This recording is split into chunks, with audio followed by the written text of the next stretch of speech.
சிம்ம ராசிக்காரர்களின் குணாதிசயம். சிம்ம ராசிக்கு நமக்கு இருக்கிற அடையாளத்தை சிம்பலை வச்சு நம்மளால ஈஸியாக சொல்ல முடியும் சிங்கம் இல்லையா. சிங்கம் அப்படிங்கிறது ஒரு காட்டுக்கு ராஜா அப்படின்னு நம்ம சொல்கிறோம். ஆனால் இது ராஜாவா நீ இருந்துக்கோ அப்படின்னு மற்ற அனிமல்ஸ் யாரும் அதுக்கு எடுத்து கொடுக்கறதில்ல இல்லைங்களா. அதுவே அதோட ஓன் டெரிட்டரியை டிசைட் பண்ணுது. அதுவே போய் அதோட டெரிட்டரி எடுத்து பீப்புள்ஸ் எல்லாம் கண்ட்ரோலுக்கு கொண்டு வந்து அதுவே ரூல் பண்ண ஆரம்பிக்குது. அதே மாதிரி தான் சிம்ம ராசிக்காரர்களும் அவங்களாவே ஒரு விஷயத்தை எடுத்து உருவாக்கி வளர்த்து அதுக்கு தலைமை தாங்கிற பண்பு அவங்களுக்கு நிறைய இருக்கும். அதனால தான் சிம்ம ராசியில் இருக்கிறவங்க நிறைய பேர் அரசு துறையிலையும் அரசு பணியிலையும் சொந்த பணியிலையும் இருக்கிறாங்க. அதே மாதிரி அரசியல்லையும் இருக்கிறாங்க. சிம்மம் அப்படிங்கிறது தானா உருவாக்கி வளர்த்து எடுக்கும் குணம் கொண்டது அப்படிங்கிறத நீங்க ஞாபகம் வச்சுக்கலாம். அதே மாதிரி இப்படி தானா உருவாக்கி வளர்த்து எடுக்கணுங்கிறப்போ எல்லாரும் சொல்றதையும் கேட்க மாட்டாங்க இல்லையா. நான் ஒரு முடிவு எடுத்தேன்னா அந்த முடிவை நான் செயல்படுத்துற வரைக்கும் அதுல எனக்கு கவனம் இருக்கணும். நான் ஒவ்வொருத்தரட்டையா போய் நான் அதை எக்ஸ்பிளைன் பண்ணி பர்மிஷன் கேட்டு செய்ய முடியாது இல்லையா. ஸோ அந்த குணமும் இந்த சிம்ம ராசிக்காரர்களிடம் இருக்கும். இவங்க என்ன பண்ணுவாங்கன்னா, ஒரு விஷயத்தை நான் எடுத்துட்டேன்னா அதை முடிக்கிறதுக்காக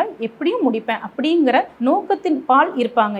இவங்களோட முக்கியமான விஷயமே நான் எடுத்த விஷயத்தை கண்டிப்பா முடிக்கணும் அப்படிங்கிறதா மட்டும்தான் இருக்கும். மற்ற எல்லாமே அவங்களுக்கு நெக்ஸ்ட் தான்.